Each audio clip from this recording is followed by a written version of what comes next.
What's up, world? This is Don Calloway reporting live from the Gramophone in St. Louis. Episode 1, Season 1, Episode 1 of SmartFolks with Don Calloway, where the show is just that. It's Don Calloway. I'm your host. I'm a fairly intellectually curious dude, and I've been blessed with some really, really smart friends who know about a wide variety of topics. And that's what we're going to do here on this show, Smart Folks with Don Calloway. Just bring in smart people to talk about pressing things of the day, a little politics, a little sports culture, whatever we really want to get into. And so this is episode 1. We're going to be talking about McCord-Maker and the HBCU movement in college athletics. Or is it a movement? Will it be a movement? Can it be a movement? So I've got some dear friends who have experience in this world in high dollar, high visibility college and professional athletics, who can really speak to the experience from both the business side, the agent side, as well as the player side, NFL and NBA. So we've got a great show for you today. I've got a great lineup of guests. I'm going to admit them one by one after I intro each of them. The first guy I'm going to let in here is my lifelong friend, Kenge Stevenson. He's a highly successful NBA agent as well as Euro basketball agent. Kenji's been riding with me through a long time, a lot of different projects. So, Kenge, tell him what's up. You're in from the waiting room, man. Episode 1, our first guest. Kenge Stevenson, honored to be on your maiden voyage, DC, on Smart Folks with Don Calloway. This is the one you need to listen to, the one you need to check out. Appreciate you, brother. Secondly, it's incredibly important that we get some player perspective. By the way, Kenge was a player too at Mizzou, but I want to get some blue chip. I want to get a blue chip guy's perspective, NBA guy's perspective on all of this. There's really no way to kind of, compare the two playing careers without sounding like I'm dissing you, Kenge. I'm like, Kenge was a player, but I want to get a blue chip. Sorry, bro. Past the player aspect, okay? Family member, friend, newer friend, but we're linked via family now. 9-year NBA veteran, played in several different key markets. Blue chip guy out of Jersey, Philly area, headed to Duke 3-year star, G. Henderson. What's up, brother? Don, what's the word, man? Hey, man, glad to have you, man. I think you win the award for best wall so far, man. Oh, thank you. I put all this stuff up in my man cave just to be on your podcast, man. So, yeah. Much respect, man. I appreciate you, bro. A good friend of mine, JJ Polk, is about to be the next brother to join us. JJ and I have been friends for 15 years. He came into St. Louis when I did practice in law at a big firm, and kind of got the skills, got the training that you needed to from the big firm, and took it to follow one of his passions, which was basketball. So went and joined the NBA front office down in New Orleans, is now quarantining, but is the newly named assistant general manager for the Chicago Bulls, but just a lifelong dear friend of mine. I'm gonna let in JJ Polk right now. And JJ can bring a lot of perspective on what the grown folks are doing as kids are deciding where to go to school. Grown folks, particularly meaning the business side of all of this sports stuff, particularly as NBA management and how teams are looking at this, and what issues could come up as kids go to HBCUs. JJ, what's up, man? What's going on, Don? Hey, brother. Happy to see you, man. When you making the move? Maybe in a couple weeks, I'm gonna head up to Chicago. Very exciting, man. Congratulations to you, bro. We're happy for you. Appreciate it. Thanks for having me on. Now, as Kenge always reminds me, the real money is made in football. And so I didn't want to have a conversation about black colleges and landing major recruits and becoming a new hotspot and having basketball dominated. Of course, that's where my head always goes first, is basketball. But Dhani Jones was a star at the University of Michigan, veteran journeyman in the league. I don't mean to say journeyman to sound disrespectful by any means, but he was a mainstay in the NFL for 10 seasons, and TV personality, just an all-around good brother, entrepreneur in Cincinnati. What's up, Dhani? Welcome, man. Oh, thanks for having me. I know this is it's phenomenal to be a part of your show, so I thank you for having me on. Oh, you're kind, man. First one, man. So this is our inaugural lineup, man. Thanks, guys. All of y'all for doing it. I hope we hold it down enough, to be able to be brought back at a later date, We will see, man. We will see. I'll send out the evaluations afterwards, man. So I kind of want to get started with kind of the overview of the issue, and then I'll throw it out to kind of, I think I first want to hear like from the kid's perspective. What is a blue chip kid thinking when deciding where to go to school? What's it going to take to have a legitimate paradigm shift here, right? To get blue chips to go to HBCUs. So McCourt Maker, who is the highest rated prospect since ESPN started tracking these things circa 2007, commits to Howard. And he committed to Howard like toward the end of June of last year. And there were a couple of days of stories. You saw a few other kids, like a kid, Nate Tabor, says he's going to hit up Norfolk State. I saw a kid enter the transfer portal to go to Morgan State. And, there's a couple of days of internet buzz about, our kids going to start going to HBCUs. And I just started thinking there's a universe of ramifications that could have for the business of basketball, the business of college football, and what that looks like. From so many different angles, you could kind of explore the issue. But G, man, I want to hear from you from the beginning. What is it going to take for a blue chip prospect, you were once that kid, to seriously consider HBCU basketball as a guy who could go be one and done at Duke or North Carolina or anywhere else? And you guys after G, feel free to hop in as well.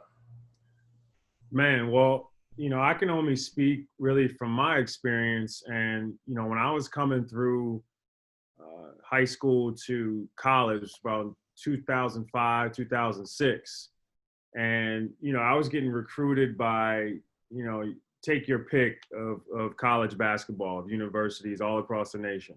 I ended up going with Duke, but I could have went to Villanova, UNC, Kentucky, any of them. And at that time, HBCU wasn't really in consideration, right? But I think the game's changed in the sense as during that time you had your one and dones, but I was considered a 3-4 year player. If I went after two, I had to do something spectacular. A lot of these players, if you're a top 20 recruit, you're considered a guy that's a one and done player, maybe a max 2-year player. You may go to the G League, right? You have these options out of high school, which we didn't have back at that time. But one thing I think these guys are realizing is the power that they have as players, right? They've been so just systematically just groomed to listen to the people that are running the show, when I think they're realizing now that they are running the show because of their talents and how good they are. And without them, the whole institution wouldn't exist at all, right? Because of them. And so, these guys are listening to your LeBrons, to your Stephen Currys, demanding trades, demanding contracts, because they know without them, right, there wouldn't be any TV money. There wouldn't be any of these things that everyone else benefits from because of their talent. So, I think realizing those things at such a young age, it's a beautiful thing, because I would never even have thought of doing such a thing, going to an HBCU where you can get a great education. The level of basketball per se is not your Division I, elite kind of Duke play. But if more guys start doing it, it will be, right? And, you look at the movement now, Black Lives Matter, the push for equality in terms of, the race relations.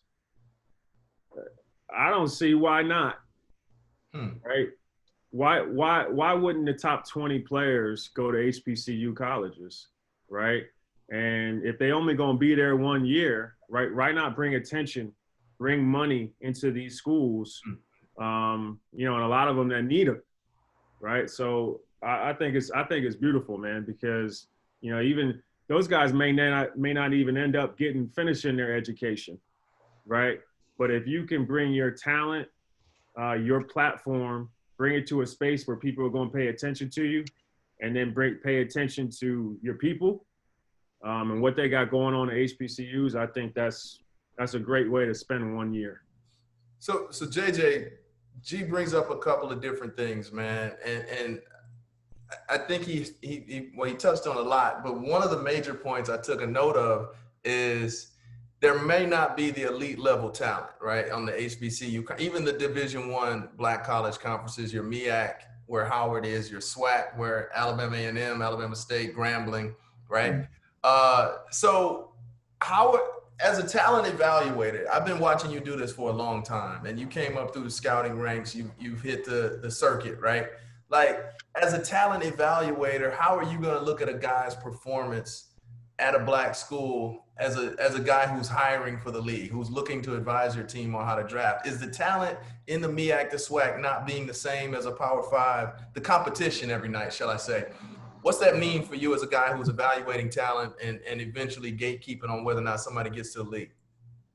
Well, from our perspective, it doesn't really change the analysis. I mean, if you're an NBA prospect, we're going to find you, whether you're at a HBCU, whether you're overseas playing in Australia, whether you're playing over in Europe, or you're in the NC2A at a Power 5 conference, we're going to find you. I think you can see some evidence of that currently in our league right now.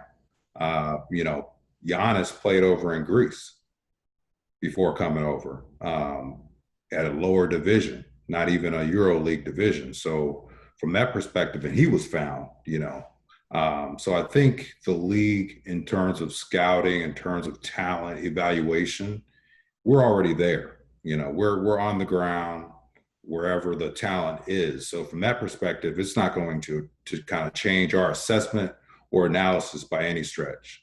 I think in terms of evaluating, how high the player could possibly go in the draft, that may impact the player a little bit, but at the same time, if he's that talented, I don't think it's going to matter because you're going to be able to see that. And so in terms of evaluating the conference and the talent in the conference, we do that already.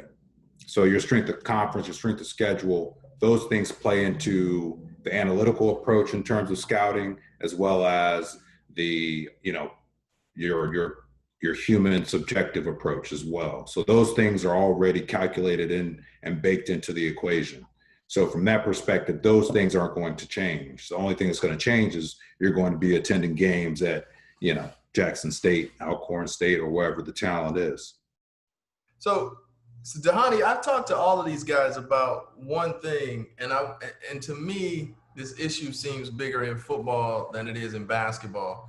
And so G asked a moment ago, like, why not? Why would you not go to an HBCU given the moment and what's happening in the culture?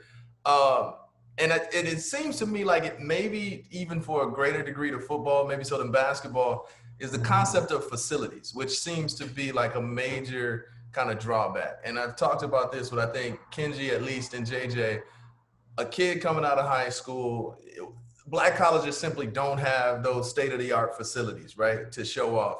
You had it all at Michigan. How much do that top tier facility weigh into your decision when you're evaluating programs? I mean, look, when you go to school, you want to make sure that you have all of the best things at your fingertips, right? You want to make sure that you actually last through the 4 years or 3 years some people are able to do, in football. It's a little bit different than in basketball where people come in and, like G was talking about, you might be one and done, so you don't necessarily care so much about the facilities. I chose University of Michigan, and I think this is a bigger topic, right?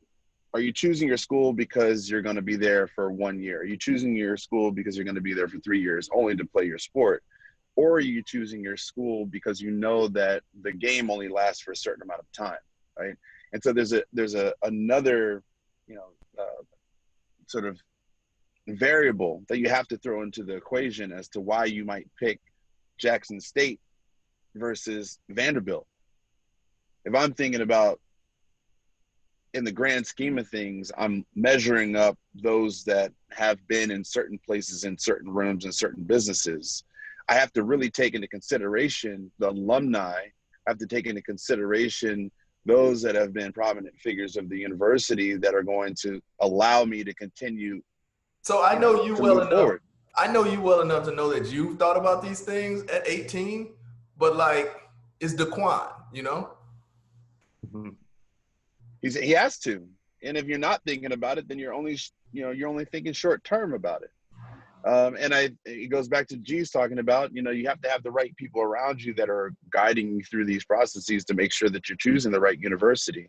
But some people, they don't care about it. And so some people are just going to go there, have a good time, have a sip of coffee, dunk on a couple people, score a couple touchdowns, and then they're out and they're not thinking about that. So it really comes down to the personality of the individual and what they're really trying to set up for themselves. And I'm always trying to be mindful of, and as well as coach, as well as talk to players about their decision, because I think, she was talking, you go out there and first game, something happens. Now what? You got into not say anything about Jackson State, not say anything about Howard, not say anything about any HBCU. They're all great universities. But if your motivation is to get into the best school so that you can have the best opportunity and outcome in life, the facilities at Yale may not be the best, or at Princeton or at Dartmouth may not be the best, but if you can leverage your sport to get you an opportunity to go play in those conferences, to play in those schools, then why wouldn't you do so? So, but overall, it just really comes to consideration. What's the most important variable for you as the player that now is making the decision? Kenge just left me. JJ, what's this mean for the coaching pipeline? Oh, Kenji's back. So Well, actually, I'd like to touch on a couple points that G and Dhani just touched on. I think G made a great point that the players are finally starting to realize that they're the ticket. For so long, they've been put in this mindset that they're the subordinates. They are actually the ones with all the power. So what you're seeing, I always tell people, if you have a team and the coach is suspended, the fans will still buy tickets to the game. If you suspend the team and the players, however, they're not buying tickets to just see the coach. So I just think that we have been, conditioned to think that the coach is is the straw that stirs the drink, and actually the players are the actual drink. So I think that with them taking this power back, you're going to see some changes. And they're following the lead of the NBA, of the LeBrons, and they're seeing that they can call the shots even at their level. So if they truly want something to happen, because they're the talent that can happen. Now, with Dhani, I think he made an important point about looking at the alumni network. That's going to put the HBCUs so far behind because they haven't had the last 40 or 50 years to build their alumni. Hold on, man. It depends. I mean, at the same level. No. And I could have got at Dhani behind this too. Do it. You will hold up a better alumni network than Morehouse and Howard? Now I get it. Morehouse is a Division III program. Who's the billionaire? Who's the billionaire hedge fund operator? Or how many? You're talking about Robert Smith, right? But if we're talking about HBCU alum just in business, or we're talking about alum who are sustaining players, right? Now that you can make your image, all of it, sustaining programs, right? But I think I think we're taking into consideration. We have to really look at the amount of alumni, right? And this gets into a different variable discussion, right? The amount of alumni and where they are and what they're doing and what is on the mindset of the young people when they're thinking about choosing those schools and what category and how many different options. If I leave right now, I'm sitting right here in Michigan. If I leave and I go to Maryland, right around where you are, I can plug in, I can call two people, boom, I'm plugged in like that. If I go to Seattle, boom, I'm plugged in like that. If I go to Japan, I'm plugged in like that. I can go anywhere in Africa, anywhere in Asia, anywhere in Europe, across the country, across the world, and I can be plugged in immediately. So it has to do with the range of the network, has to do with the range of the alumni, has to do with the range of those people that have been a part of that university. You might have 2 or 3, but if you have 5,000, 500,000, 600,000 strong like Michigan does, you can go and do whatever you want, wherever you want, because you can talk to someone from the university that will ultimately take your call because you're a graduate of that school. But some people going back, they may not care about that. Some players may not care about that. Yeah. So like Dhani said, it depends on the player and the school. You can be talking about the alumni as far as the sport, as far as I think when the question you posed with G is what are kids looking at when they go to college? I think a lot of these kids are looking at a pathway to get to the NBA. And so I think look at that network, but you can also look at it from what the Dhani was talking about. And the business network. I mean, you'll have the ball out of your hands longer than you'll have the ball in your hands. So when you hit 30, 35, can you call in to that business owner that went to, Big State U, that's familiar with you, whose son has your jersey, who's going to connect you to who you need to be connected to get where you need to go.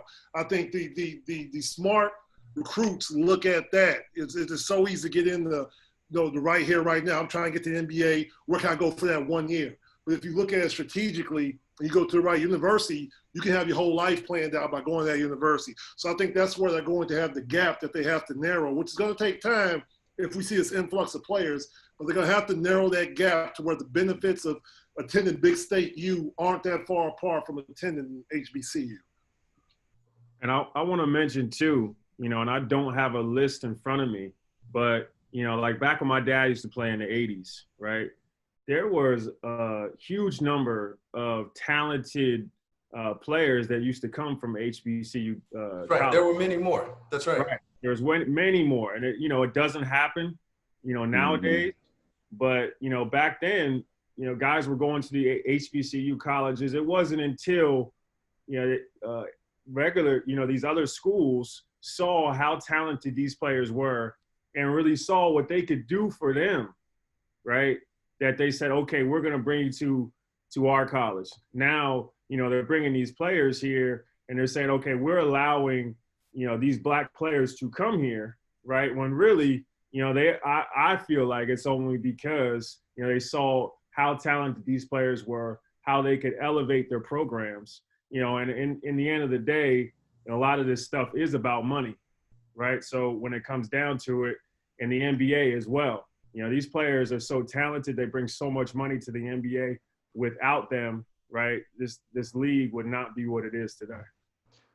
JJ, what's this mean for coaches, man? You spend a lot of time, you have a lot of peers in that kind of coaching pipeline. What does this mean for the inevitable underdog who makes it to the Sweet 16 every year, right? Is that coach going to get that Power 5 look if they're from the SWAC or if they're from the MEAC, right? What does this mean for the coaching pipeline in general, particularly with respect to the Power 5, getting those big jobs on proportion with non-Black peers?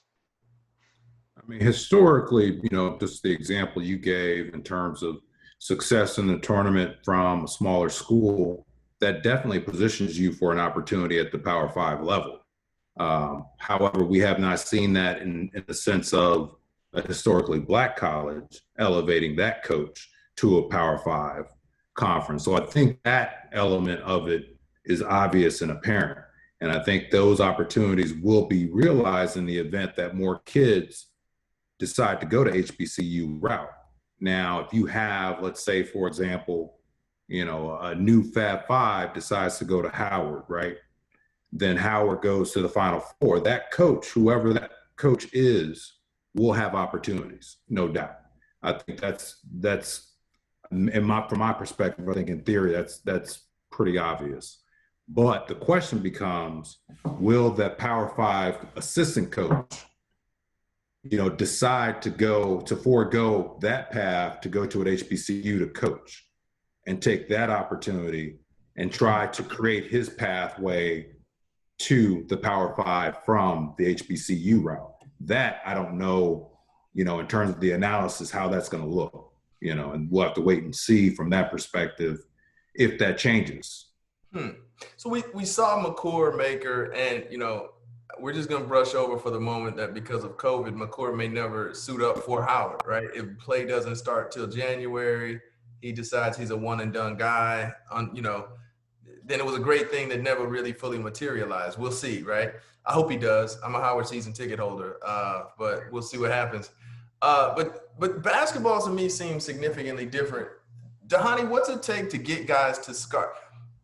Aside from your assessment of the power network after football, right? What's it going to take for guys to start deciding, hey, you know what, we're going to Grambling? Or because I feel like your roster at the University of Michigan was full of guys who didn't see much field time, who would have been starting at a Southern or at a Grambling or at an Alabama A&M, right? So what's it going to take for guys to just fundamentally, particularly on the football side, make that mindset switch? I mean, you follow where success is bred, right? You follow where you see other people convert, right? Where they're able to play, and they're able to get into the league. And so, what we're all talking about is, or like anything else, you have to be able to see the success in something happening before you're able to believe and be a part of it, right? There's definitely going to be people at the very, very beginning that are going to take the chance. They're going to go to the Gramblings, right? They're going to go to the Alabama States. They're going to go to the HBCUs, and they're going to make the decision. They're going to be the groundbreakers. But at the same time, if they don't get into the league, if they don't convert on those opportunities, then you're going to start to see people fall by the wayside. And in the game of football, a lot of times people make the decision on going to those schools because they're going to get that exposure. And I love Kenji's, or G was talking about it in terms of they have the power. Yes, you do have the power now in order to be able to sort of be exposed. But if you get into the game and you're not able to make any plays, then all of a sudden now you don't have necessarily as much exposure. Now you don't necessarily have as much as, the best. Potentially you don't have necessarily the best coaching, because the coaches have to follow as well. The entire experience has to represent an opportunity where they can see success and then be a part of that success and therefore pass on that success. Kenge, give me the rundown here from an agent perspective. What does this mean, if anything, for kind of like the business of basketball outside of the front office of where JJ is, right? Yeah, absolutely. So with college, you have various entities introducing the NIL potential laws, name, image, and likeness. So this can change the business of basketball in college, being, in theory, a car dealership owner or a booster or alumni could make a transaction to pay a kid to come to the school, and they play for the school and they get that money. Obviously, they see what can happen with this. If I'm an alumni and I want number 6 recruit to come to Big State U, I say, hey, I give you $200,000. You come to my car dealership for 1 hour, and the rest is yours. So they're in the process of creating a framework that's going to provide certain restrictions. That's going to be tough to do, because if you're going to restrict something, it's going to be skewed in favor of the NCAA. So as far right now, we have proposed that you have to be in school at least one semester before you can have any type of these deals. That will hurt guys, as G was talking about earlier, the one and done guys. They're pretty much gone after the first semester. By the time second semester rolls around, they're already getting started for the tournament.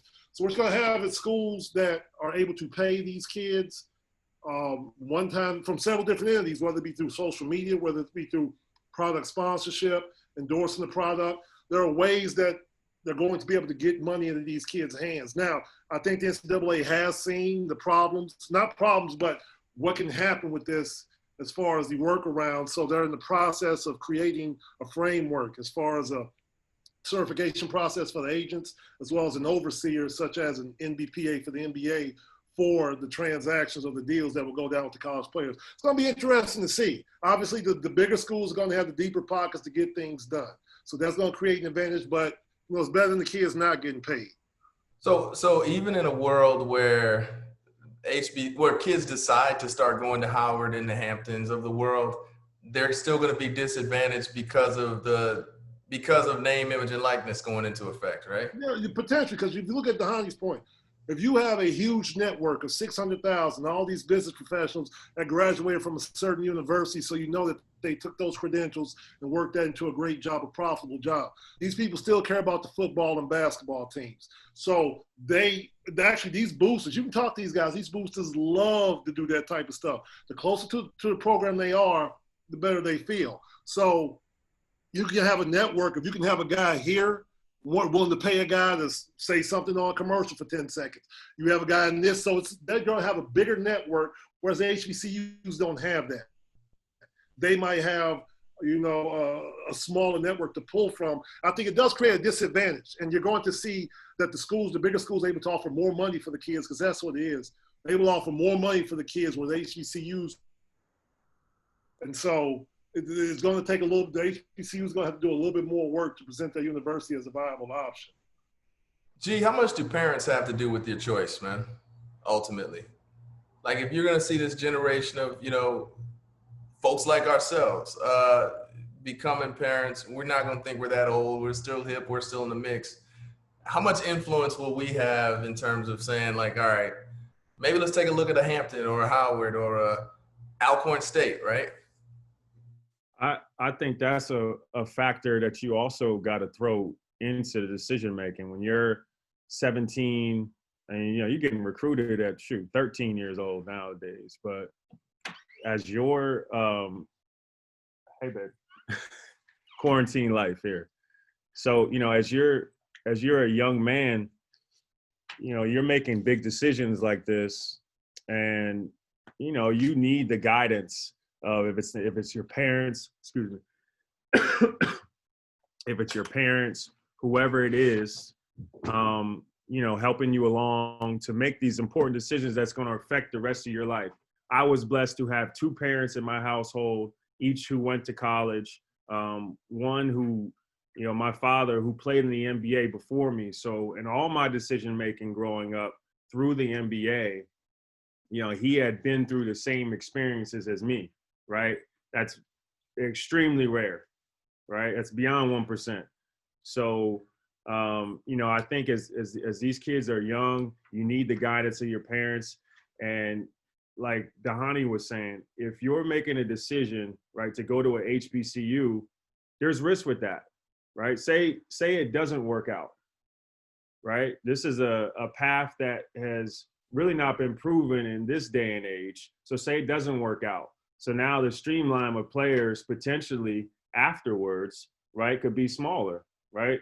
My decision to go to Duke, okay, it was, and this is full fact, it was, look, this is the best opportunity for me to make it to the NBA. Yeah. I go to Villanova. And it was the best opportunity to get into a pretty strong and powerful network, right? Absolutely. Did you care about that? Which did you care about? That's And I see Don's face over there. He's like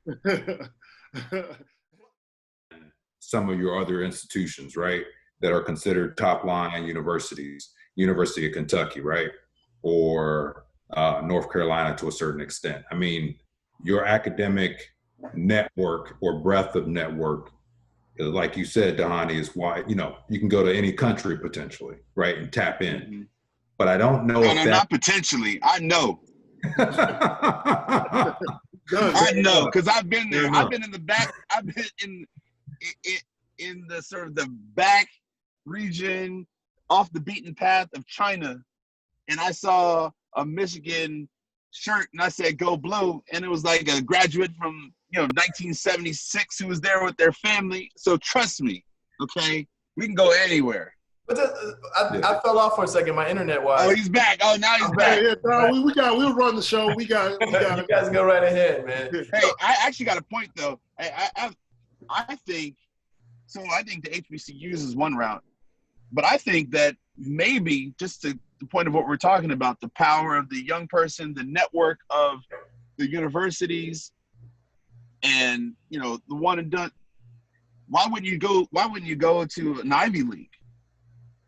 Right. Because I believe Morehouse is as good as any Ivy League school. I believe that Howard is the same, right? And in a universe where if you're going to do some white collar stuff, and I get it that Silicon Valley has changed all of that, and Dhani, your world of fearless entrepreneurship has changed shit. I get that. But I looked at my life as though I was going to have to go to graduate school anyway, right? Law school or med school or some type of I'm 6'2" with no left hand type school, right? So as a result, I'm like, if I'm going to graduate school anyway, I'm not doing that Ivy League undergrad stuff. I'm going to have the amazing experience of an HBCU. And I'm not doing that with you today, Dhani. You give me Howard. I mean, you show me Harvard, I'll show you Howard, right? You show me Yale, I'll show you Morehouse. You show me Brown or Dartmouth, I show you Hampton, right? Well, I think what he's talking into is that, you look at the majority of U.S. presidents come from what, Yale or Harvard? So that's a pretty big type of network as far as who you can call. I am thinking that a lot of these young people are going to start considering, right? If they do have that power, and it's the power of the people that are following them, right? The 2 million followers that all of a sudden now represents the people that are sitting in the stands, that represent the increase in the ticket sales, that increase sort of their leverage on the university. That's what I look at more than anything else. I think I've asked all of you this, and I kind of want to hear everybody's opinion, because all of y'all were at one time blue chip recruits, top 100 in your class or lower. JJ, you had the experience coming out of Sacramento, right? Getting recruited. G, everybody's been a highly sought after recruit. Here's my question. And Joel Anderson at ESPN, he's at Slate now, but was at ESPN, good friend. He made a great point on Twitter a couple months back. And he was like, listen, if you're going to be, the 8th man, the 9th man, probably not going to the league at Western Michigan, Eastern Michigan, University of Akron, Central Missouri State, Fresno, not even Fresno, directional state, big state U, Western Kentucky. If you're going to be that guy, not be a star, not going to the league, wouldn't you just have a better experience? Wouldn't you just have a more fun time? I don't think we disagree with you with that. Hmm. Right? I wouldn't disagree with you. Well, a little bit, because I don't think any guy think like talking to these kids, none of them think that they're not going to be that guy. Whenever they're coming off the bench or the 8th man, something happened. The coach doesn't like them. Something came in that happened that they never saw. Because they're recruiting them as you're going to be the best player that's ever played at this university. And so they get in that mindset that by the time they realize they're 8th and 9th man on the bench, they're a senior. But what happens if they just go and enter the portal? That might be another. Yeah, grad transfers definitely. But again, they're looking for a pathway to get to the league, and so that's what that is. So if your son, your son is top 500 in his class, right? Should you send him to Mississippi Valley State, right, or Jackson State, where he's going to have this amazing opportunity, right, to be a star? Did you have a great experience in school? Is that what we're talking about? I had a great experience. I had a blast. Wait. That's what this whole discussion is about. It's about the parties that you went to, right? You just want to talk about the late night, get-togethers and the fun that you had at your HBCU. That's what you really want to talk about. You're asking us. You're like, hey.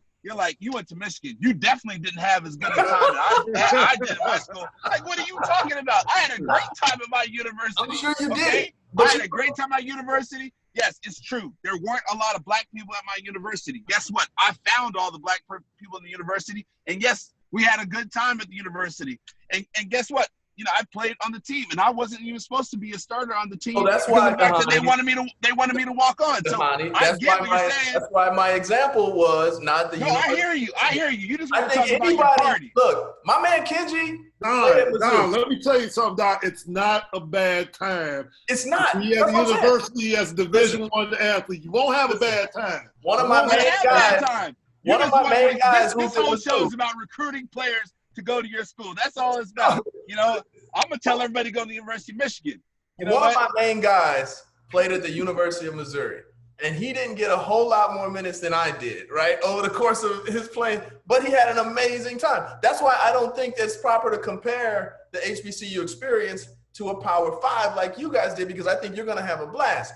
But if you're going to, again, Eastern Kentucky, right, why not?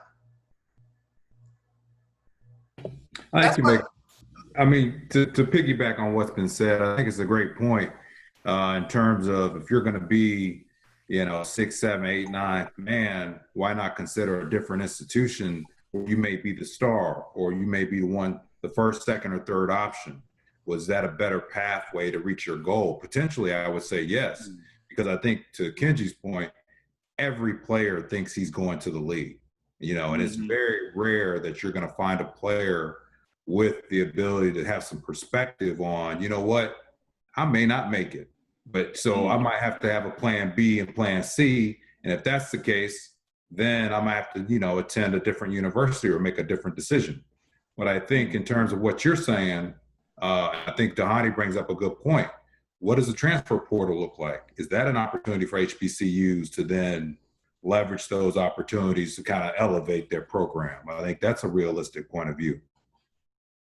So I'm a bit of a natural skeptic by just nature. And I think if you got some intellectual curiosity, you're supposed to be a bit of a skeptic. So let's just say that, McCourt Maker has an amazing season and a couple of other kids follow. And then the tipping point is when Bronny James goes to, Hampton in 4 or 5 years, right? Will there be, and I'm a black man in America, so I don't want to color my question too much with my opinion, but I think you guys see where I'm going. And I'm not asking this just to confirm what I think, but I legitimately love y'all's insights. If a whole bunch of top tier, Sonny Vaccaro kids start going to HBCUs, will there be institutional factors that kind of like rise up and rebel against that? And what will that look like? Yeah, well, I'll start with that. Absolutely. I believe so. First of all, I heard a little dig at my playing time at Mizzou, Don. I caught that. Sorry, man. Sorry. I don't portray myself as a basketball player, okay? That was many, many pounds ago. But I think similar, we already saw what's happening with, if you look at, different factions when you start having people who haven't benefited from certain things benefit, where you haven't had the black schools be a factor in the game, the pool of money that's being distributed through athletics. I think anytime you have somebody that hasn't been there, necessarily isn't supposed to be there, show up in the ride, there's going to be some levers come in. I think if you looked at, we saw this with the NBA, JJ, when Jay-Z started up an agency, that's when they said, okay, now you have to get certified. You have to take this test as an agency. Once Jay-Z said, yes, we're going to start up an agency, black person start up an agency. When Rich Paul got big in the game in the NCAA, hey, if you're going to represent our guys that may go back to school, now you have to graduate from college. We're going to put that barrier in there as well because we need to stop that. So I think the NCAA is going to take a look at this. I think from the chatters from the other schools, because they're not going to be happy if their quote-unquote players they should be getting are getting taken. I think that the NCAA will step in and either make things open it up to where there's a true free market, to where the bigger schools can take back control with the bigger pool of money and the back down below because they don't have that money. I think definitely there's a threat where the NCAA could come in and shake things up. So, I would also throw this out.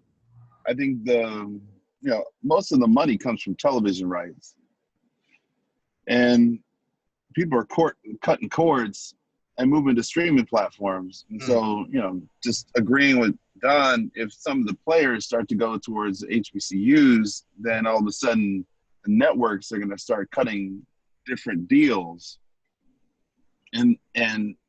or the streaming platforms are going to start cutting different deals. And they already have a different type of personality, right? Your Amazons of the world and your Hulus and your Rokus are a different personality than your NBCs and your CBSs and ESPNs and things like that. So they're I don't know exactly what the institutional distribution of capital will look like, but I will say that the universities might then therefore decide if they actually have more players that are coming there to be able to allow them to be able to, potentially benefit. Or what does that look like? I don't know. G, what will it mean as a guy looking at your class of elite players, all these guys who you've known since 8th, 9th grade, right? What's the influence on other players of like star guys, big time recruits deciding to take that leap?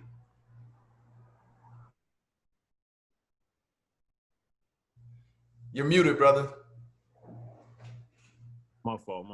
You're good. You always got your leaders on every level, right? And, like you see on the NBA level, I mentioned Steph, LeBron, KD, they always seem to say say things when things are going on, right? People always follow what they say. You saw Patrick Beverley came out before they decided on the bubble, and all these guys were talking about, hey, we don't know about doing this, we don't know about doing that, and Patrick Beverley said, look, if LeBron say we playing, right? So, and it's kind of true, and guys follow that. Not to say that you don't have your own opinions and ideas and you can't make your own decisions, but there's leaders on every level. So, I would say, if one of those lead guys, like if, for instance, in my class when I was playing, Kevin Durant, right? He was right there. That's the top player in my class. If he went to an HBCU, I'd look into it. Why is he going there? I wasn't in tune to a lot of these things that these guys are in tune to nowadays, but I would have loved to back then. Right. I would have loved to know why are you doing this, right? What's the ramifications, right? There's obviously there's still the things we talked about in terms of, going to an elite school and, the opportunities that come with that. But, it's interesting. This is the second time you've mentioned, G, that really, man, HBCUs weren't even on your radar. And I'm wondering why that is. Were they not? Obviously, they knew who you were. And you spoke to the same experience, Dhani and JJ. All of you all were recruits. Did HBCUs not know who you were? Could they not get to you? I mean, all of you guys were top whatever in your class, respective classes. So how did our schools not get to you all? Obviously, black our schools, families. It's our schools too. Why you keep leaving us out? No. Like how did our schools? Come our on. Schools, as in black people's colleges. How did HBCUs? We black too, so we can't. Not be today. You in, bro? Okay, I'm just making sure.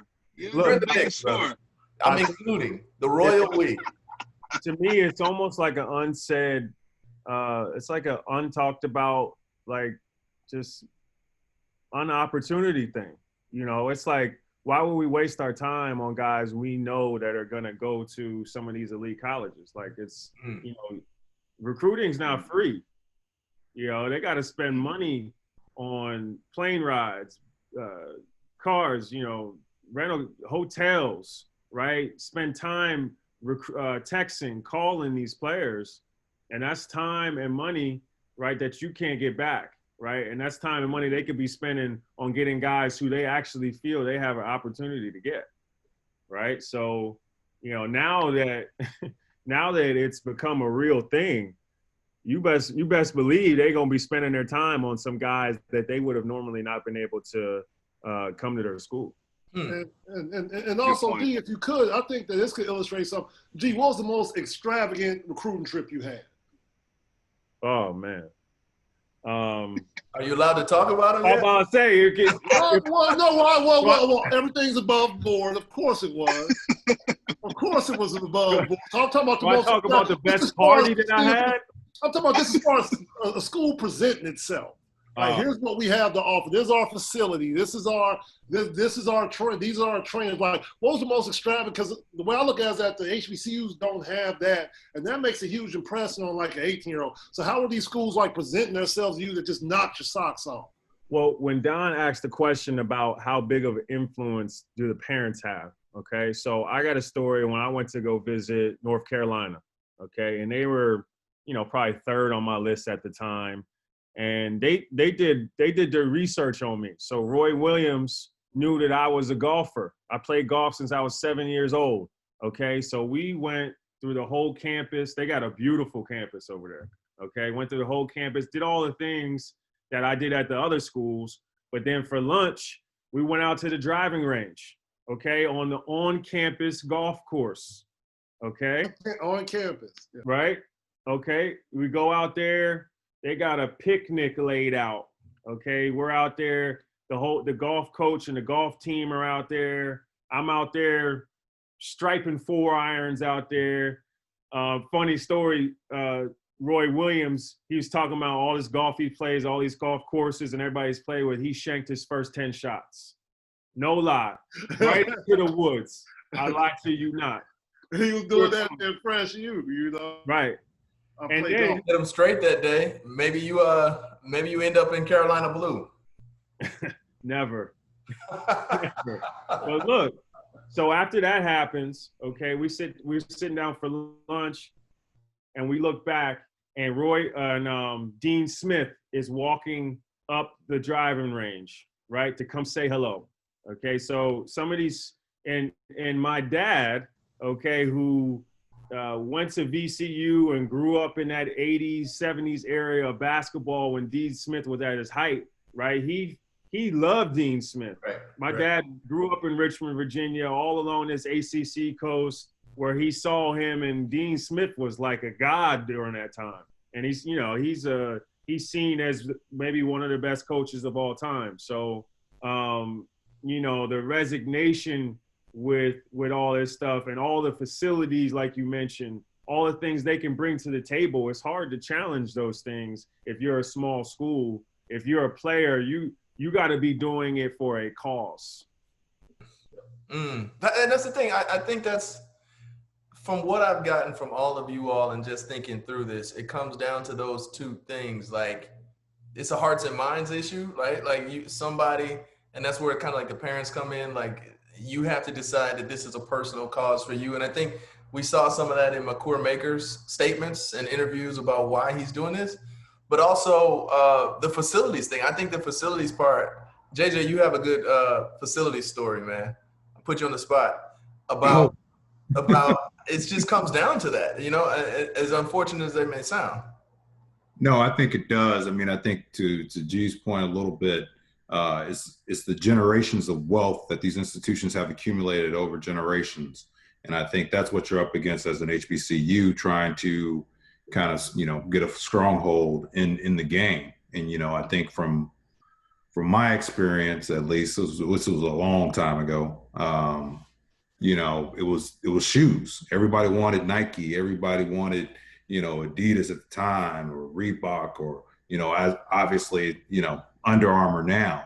And I think the shoe companies we haven't really talked about at all have a significant influence on where kids go to school. Hold on. So you're telling me that if I'm a top 100 prospect, I'm going to think about, and I'm going to make a college/life decision based upon, does that school have a Nike deal? Am I going to look cool in the sweats? 100%. You're telling me that that's what they're saying, JJ. And I see everybody else nodding. I am so worried.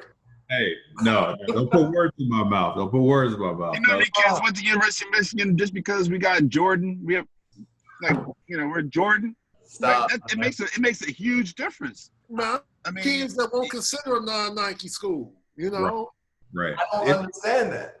The influence goes to grassroots, though. I mean, your question is a whole different topic. Mm-hmm. I mean, it runs deep. I was going to say that. From when you 12, 13 years old, playing in, Adidas Superstar Camp, when you're playing in Nike Peach Jam, all these tournaments, like it's literally shoe war. That's what they call it. Different guys trying to pull you on different teams, so now you can be wearing their jersey, their sneakers.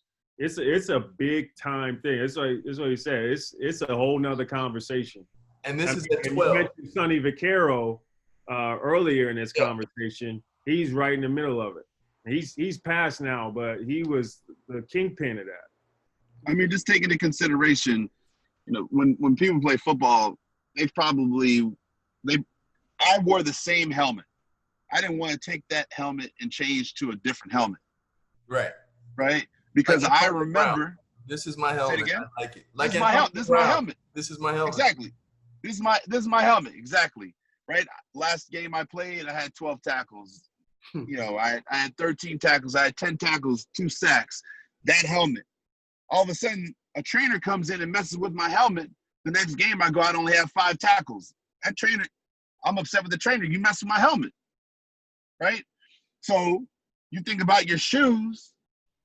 Last time, I will never wear Reeboks, ever. Why? Because I tore my ACL when I wore Reeboks. I will never wear them, ever. That'll do it. Like ever. I wore it one day, tore my ACL, threw away all my Reeboks, everything, right? So when you think about the psychological aspect of getting, an edge on your competition or being able to play at the height of your ability, you're always thinking about what in the back of your mind, subconsciously, you're thinking about what you did last in whatever that outfit is, right? It's real to think like, look good, play good, right? You're like, what time of day do I play better? What do I wear when I want to? I mean, Jordan played in his J's. Yeah. Right? Okay. JJ, LeBron's going to play in his shoes. How did Southern miss you, JJ? You gave me a great story about this before. Oh, so, I was, along those lines of thinking in terms of getting recruited by all the big schools. But at the time I was like, I was interested. I was born in Mississippi, so I was interested in attending the HBCU. And at that time, Southern University was really competitive, and year in and year out, we're pushing, getting to the tournament every year. And so I, just basically reached out to the university and just said, hey, I'm here interested in attending. Why aren't y'all recruiting me? And I basically sent them a letter and never heard anything back. And I, to G's point though, I think it's a concept of, I'm in Sacramento, it's going to take a lot to recruit me from Sacramento to Louisiana, right? So from that perspective, I get it. And, one of the questions I had for G was, your dad attended VCU. Did VCU recruit you? And if so, how hard, They had started to send letters and stuff. We just kind of out of respect, we went and took a visit there just to see the campus, meet the coaches and stuff. I think they knew that, I probably wasn't going to go there, but, I went and did that. Although you missed out on the Final Four, right? By not going. I did. Well, that came after I was gone. They didn't have the kind of team that they ended up having. But hey, but it came back and bit me in the ass because my freshman year, we lost to VCU and Eric Maynor in the first round of the NCAA tournament. So That's right. Eric Maynor, beast. Yeah. So just to kind of piggyback though, I think the schools know what their demographic is. And I think if you don't meet that demographic, it's tough for them to commit resources to recruiting you. And that's really what it comes down to. It's limited resources.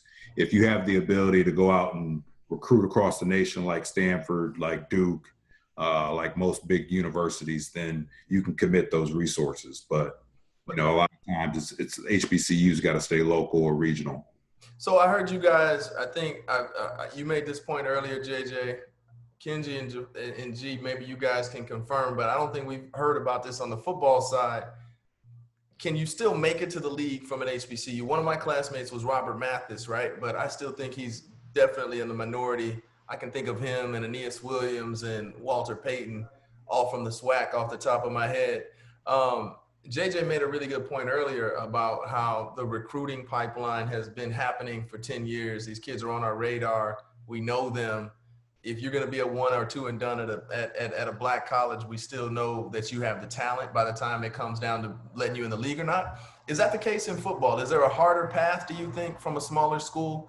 Not a smaller school in general, not to mention just an HBCU, Dhani. I don't know if there's a harder path. I think that good talent is going to be found anywhere. I think I forgot who brought that up earlier. You're going to see a good player. The question is, some players don't develop, right? You have the late bloomers in the world of football, right? The guy that goes in at 215 pounds, recruited by a quarterback coach, and then comes out of the university, gets drafted and goes on to play 11 years, gaining like 20 pounds, getting up to 235 and getting stronger, being able to deal with the experience of the game, right? That was me, right? So I don't know if you could necessarily do that. And this goes back to your earlier question, Don. You were talking about the facilities, right? You were talking about the training. Not saying that you couldn't get the same type of training, but then we have to think about the money. Do they have the type of money to invest in the training facilities, the trainers, the programs in order to get you onto the field? And then do they have the budget to make sure that the players are taken care of so that they can too, get better at playing the game, right? So that they can go to the league. I don't know, because I haven't even dove deep into seeing sort of like the way that HBCUs are ran. Right. No, I mean, we don't have the state-of-the-art facilities, number one. And number two, I mean, I think you're right. The very specialized training, position-specific training, just really, really advanced level stuff, not just bench pressing, Yeah, and I also say, you look at some of the head coaches now in the SEC, at Big Ten, you look at the head coaches, they get paid $5-10 million.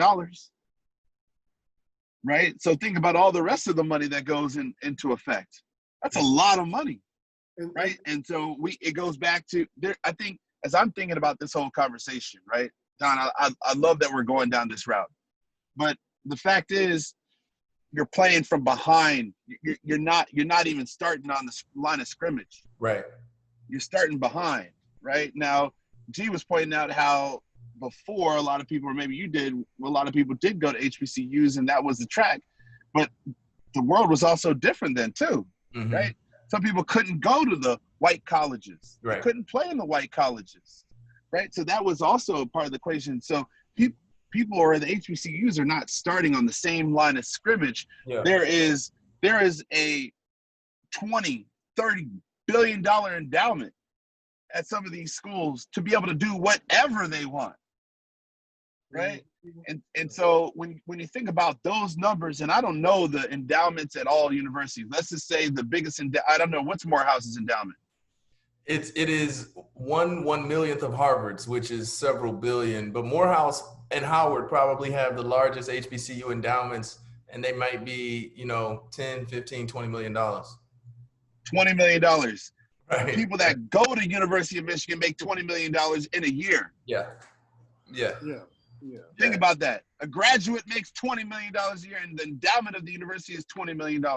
So there's a money game that really comes into it that's completely out of scope. You gotta have the passion and the drive. You gotta have the motivation to want to. And I think, and we could take this down another route, you gotta be able to be incentivized to go to the university. Right? I think at some point, I think, Kenge, you were talking about at some point, as players are going to start to get paid in whatever new way I bring back in this streaming platform, right? If I'm a player and I can go to Howard and I've got 3 million followers on my Instagram and I secure a streaming rights deal to go to the school, I should be able to take a cut from that, right? So that's another way for the school to make money, the player to get money, and then and for me to sort of change up and have a great experience, as Don pointed out, right? So I can kick it, right? So I can go to spring fling, right? And all this, Howard weekend, Howard homecoming, right? So I can just, get down with the fellas, and get down with I can kick it, right? Yeah. So I get what you're saying, but the money, right? They always say follow the money. The money is deep in the pockets. I mean, Alabama, oh my gosh, they have endless streams of cash. Right. Endless. Right. Man, look. Sorry, I got a tangent. No, this is. I want to piggyback on that because you're right as far as the players have the power, and they're adding people. So many people think that the schools are doing the players a favor, like they're creating exposure and giving them opportunity. No, the players are creating opportunities for the school to make money off them through exposure. Zion Williamson went to Duke with how many Twitter followers? He probably had over 1 million Twitter followers by the time he was a high school senior. He took that network, took it to Duke. Now some of those people become newer Duke fans. So I think that these players, and also the HBCUs are starting from such a, so far behind, like Dhani said, their second assistant coaches are making more than the head coaches at HBCUs. So does a head coach want to take that pay cut and ride on buses to games and fly commercial when they have to, as opposed to flying private jets, as opposed to eating that Ruth's Chris, as opposed to stopping on the side of the road at a gas station? That's what they do? That's what they do? Don. We're staying at the Ritz-Carlton as opposed to Holiday Inn. Don, say it ain't so. You got we're not trying to talk trash. Eat your lunch. What do you? No. The HBCUs, I read an article where it's stopping at McDonald's. I mean, that to get off that level is not hard. To get past, to get the facilities that have them be able to travel nicely wouldn't take long if they got the players. Wait, you gotta take a bus? You gotta take a bus? Oh, absolutely. 14-hour trip, 15-hour Oh no, trip. no, I'm out. From Mizzou, we son. were flying to I'm Iowa out. State. Maybe that's why I turned the paper back in. Maybe that's why. Look, man, I'm not gonna let us leave. Take a bus? I'm gonna wrap up. But I'm not Bus? gonna let us leave. Gas station? Bus in a gas station? Yeah. Then you're gonna tell me I have to drink from like a water tron. That's what you're gonna tell me too. I gotta drink from a water tron. Look, And then you're gonna tell me I gotta recycle my jock strap. That's what you're gonna tell me too? It's not that far, is it? no, it's not. I can attest that it is not that far. Look, man, I mean, look, I think it's very clear, obviously, and I think facilities is just kind of one manifestation of the reality that you're dealing at a substantial, like, economic deficit, but also, like, an awareness deficit in terms of, like, hearts and minds and people not knowing that you can go. HBCU never recruited me. No school came and recruited me.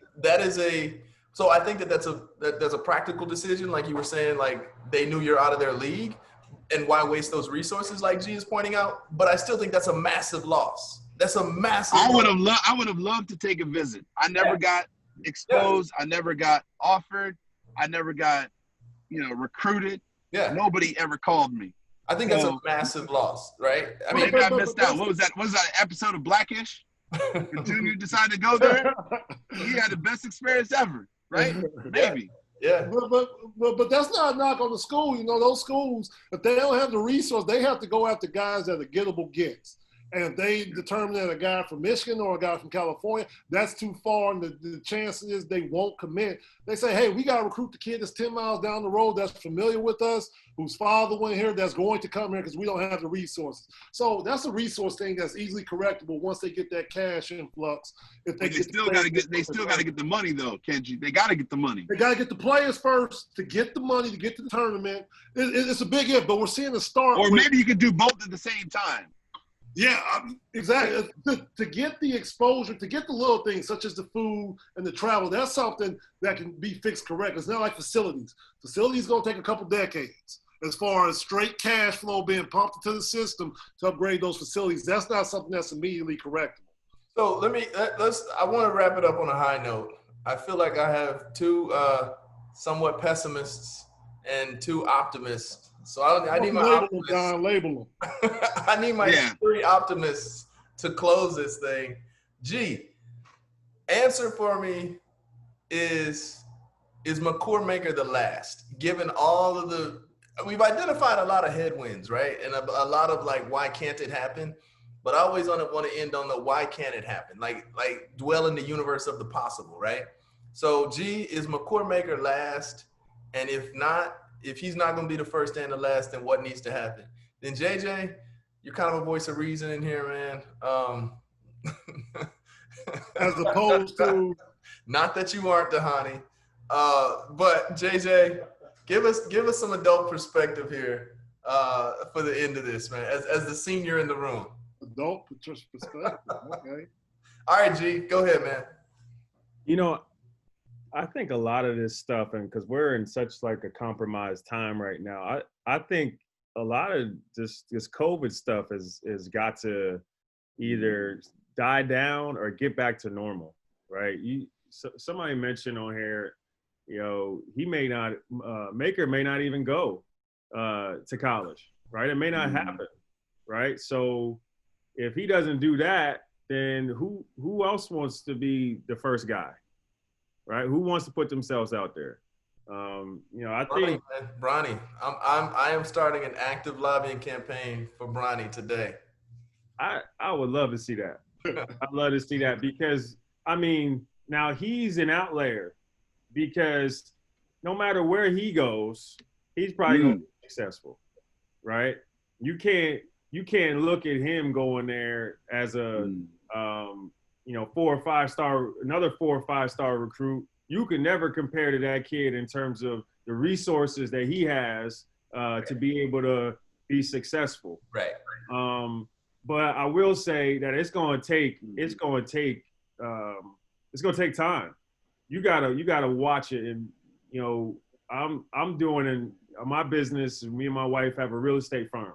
Okay, we're talking to a real estate coach, right? And Yo, if you need that nice spot in Charlotte, give my man G a holler, right? yes, Henderson Ventures, holla at Plug me. yourself. But look, you know, the number one thing that's always repeated is don't reinvent the wheel. You want to do what other people have done, right? And potentially do it better, right? So you want to be able to have examples of success, right? And then follow them. So with these guys, you know, it's hard to be the first person, right? Makers trying to do it. If it doesn't happen, you know, we'll you know, time will tell. But it has to happen with one or two guys first for people to have confidence to be able to make a big move like that. JJ, bring us home, man. Well, I mean, I think we raised some great points in terms of branding and trying to get the HBCUs out there in terms of marketability and resources that it's going to require to really make a stronghold in the NC2A in terms of making, you know, football and basketball from that perspective. I think from the NBA's perspective, you know, we're going to find the talent. So if you are that talent, it does not matter what school you go to. But that being said, you know, it's an individual choice as well. And so from that perspective, you know, I can't tell a kid, hey, you know, turn down State University that's in your backyard to go to, you know, an HBCU because it's the right thing to do. He has to personally believe that that is his choice, and he's making a conscious decision that that's where he wants to attend school, and that's going to be for the betterment of him and his family. Those things are completely individual, and I get that part of it. I'm just saying from the grand scheme of things, from an NBA's perspective, we're going to find the talent.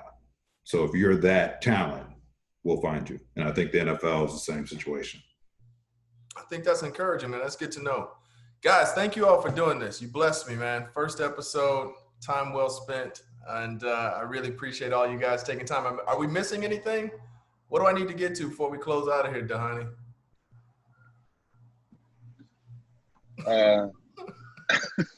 I think just overall, you know, I think there's another conversation out there, and G was talking about the entire experience of college is going to be completely different in the near future.